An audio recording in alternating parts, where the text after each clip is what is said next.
Everyone is talking about AI, but very few people understand how it is actually used in real companies. AI is already being used in many real world scenarios.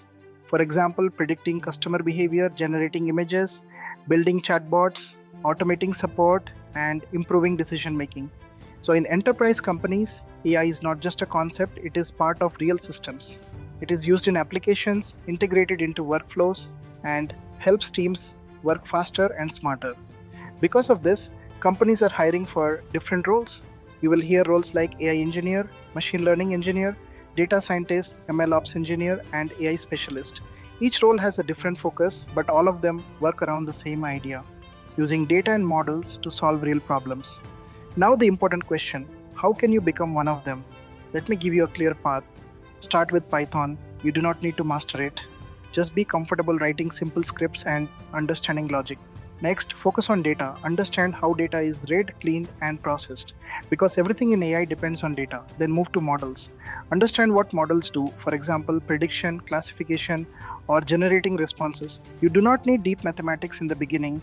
Focus on understanding how it works. After that, learn how to use these models in real systems. This means deploying models and integrating them with applications using API. This is where many people struggle, but this is what companies actually expect. Now, one important thing: AI adoption is not always about building your own models. Many companies use existing platforms and services. For example, cloud platforms like Azure AI Services or AWS AI Services.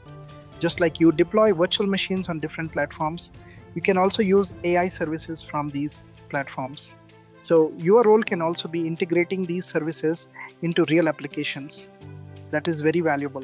So, if you look at the full journey, learn Python, understand data, learn models, then focus on deployment and integration, and finally understand how AI services are used in cloud platforms.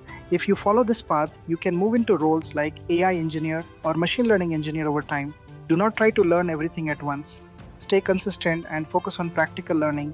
If you need guidance or a structured plan to move into AI, you can always reach out. That is the right way to start.